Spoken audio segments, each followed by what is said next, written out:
Hello la team, j'espère que tout le monde va bien. Vous adorez quand je fouille dans toutes les chansons du répertoire musical pour dénicher les fautes de français, qu'elles soient gentillettes ou énormissimes, par erreur ou faites exprès. Alors voici tout de suite l'épisode 10 déjà. Et on commence direct avec le chanteur Gérard Lenormand et son titre phare que tout le monde connaît par cœur, du moins le refrain. Je viens te chanter la balade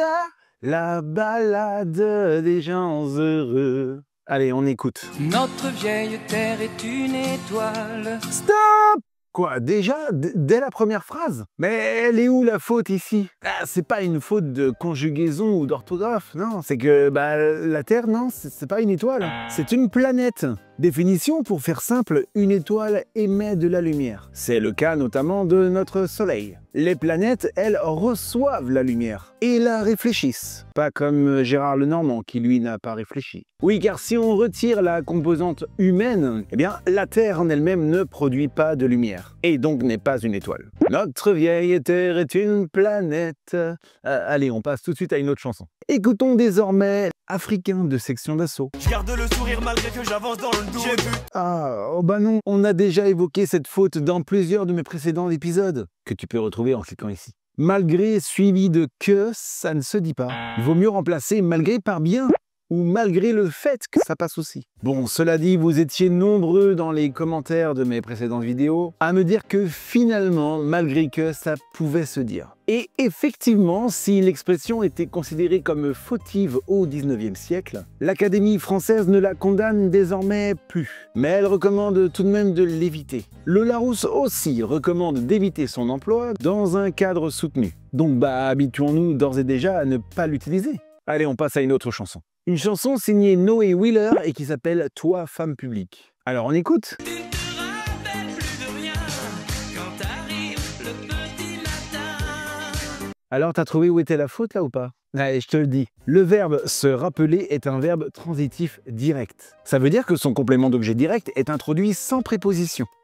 Le petit mot « de ». Il aurait fallu chanter « Tu ne te rappelles plus rien quand arrive le petit matin ». Ou alors il faut remplacer le verbe « se rappeler » par « se souvenir ». On se rappelle quelque chose, on se souvient de quelque chose. Bon après, je tiens à préciser pour tous les haters qui m'écrivent à chaque fois dans les commentaires et qui me disent « Oui, monsieur je sais tout, donne des leçons de morale », que moi aussi je fais des fautes. À l'oral et à l'écrit, j'ai fait des fautes dans mes propres chansons. Et si je fais ce genre de vidéo, c'est pas pour faire la police, c'est juste pour savoir et comprendre. Ça permet juste de se cultiver un peu plus. En tout cas, voilà, moi j'ai pas de problème dans la conscience ou quoi que ce soit. Sur la conscience? Alors je sais plus si on dit j'ai quelque chose dans la conscience ou sur la conscience. Bah oui, mais c'est le rappeur Rof qui m'a mis le doute aussi, avec sa chanson Trafiquant de trafic. Viens pas à mes concerts, je veux pas de mort dans la conscience comme Malboro et ses cancers. Bon ok, si Rof dit dans la conscience, c'est que la bonne expression c'est sur la conscience. Avoir quelque chose sur la conscience, c'est une expression française qui signifie avoir quelque chose à se reprocher, dont on n'est pas fier. Mais dis donc Franck, tu critiques le mauvais français des rappeurs. C'est pas cool? Bah oui, mais ils font bien plus d'erreurs que nos plus grands auteurs, comme Aznavour par exemple. C'est faux! J'ai déjà évoqué avec vous quelques fautes de liaison, d'orthographe ou de conjugaison dans les chansons de Charles Aznavour, et vous pouvez retrouver tout ça dans les 9 vidéos précédentes. Et voici tout de suite une autre chanson du grand Charles qui contient une jolie faute de conjugaison. Écoutez La Bohème. Dans les cafés voisins, nous étions quelques-uns qui attendions la gloire. Oh là, dans quoi je m'engage moi? Oui, parce que ça va être difficile à expliquer. Ici, on parle de l'accord d'un verbe avec le pronom relatif qui précédé d'un attribut. Pour faire simple, le verbe de la subordonnée relative introduite par qui s'accorde avec l'antécédent de ce pronom. Nous étions quelques-uns qui attendaient la gloire. C'est quelques-uns qui est introduite par qui et qui doit servir à accorder le verbe. Mais la langue française est truffée d'exceptions et ici il en est une ou même plusieurs. Et là je prends mes notes. Lorsque qui a pour antécédent un pronom ou un nom qui est attribut du sujet de la phrase autonome, deux cas d'accord sont alors possibles. Le verbe de la subordonnée relative s'accorde soit avec l'attribut antécédent de qui, quelques-uns, donc à la troisième personne, attendaient, soit avec le sujet de la phrase autonome, nous, donc la première personne du pluriel, attendions. Sauf lorsque la phrase est interrogative ou négative. À ce moment-là seulement, le verbe de la subordonnée relative s'accorde avec l'attribut antécédent de qui, nom ou pronom. Mais si l'antécédent de qui est un nombre, sans déterminant ni démonstratif, alors l'accord du verbe de la subordonnée relative se fait habituellement avec le pronom personnel sujet de la phrase autonome. Waouh, riche, j'ai rien compris. Mais dans la chanson de Charles Aznavour, on parle d'un nombre. Nous étions quelques-uns. Donc si j'ai bien compris, si c'est un nombre qui précède qui, on accorde le verbe avec le sujet. Nous étions quelques-uns qui attendions la gloire. Mais attends, ils ont dit que s'il y avait un déterminant, il fallait l'accorder avec l'attribut. Et, sauf erreur de ma part, quelque est un déterminant. Quelques-uns. Ce qui veut dire que s'il y a un déterminant qui accompagne le nombre, quelques-uns, on doit accorder le verbe à quelques-uns. Donc nous étions quelques-uns qui attendaient.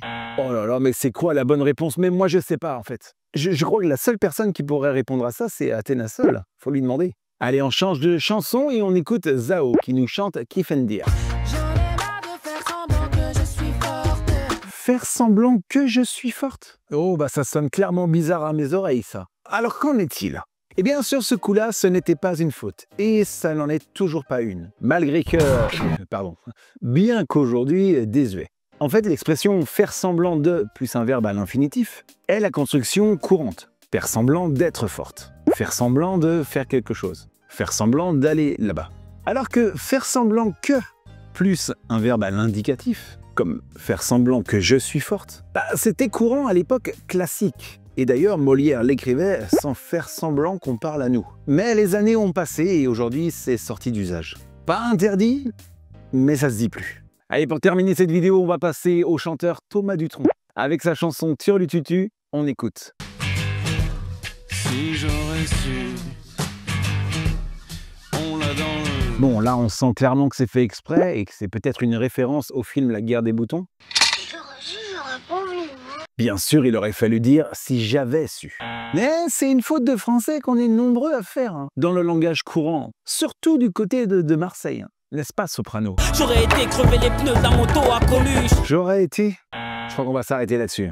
Si d'ailleurs vous connaissez d'autres fautes de français dans les chansons françaises ou internationales, n'hésitez pas à me les soumettre dans les commentaires pour que j'analyse tout ça, pour peut-être faire un épisode 11. Je vous dis à très bientôt pour une prochaine vidéo et je vais sortir la phrase magique qui, elle non plus, n'est pas très française. C'est quoi qu'on veut? C'est ça qu'on veut. Ciao!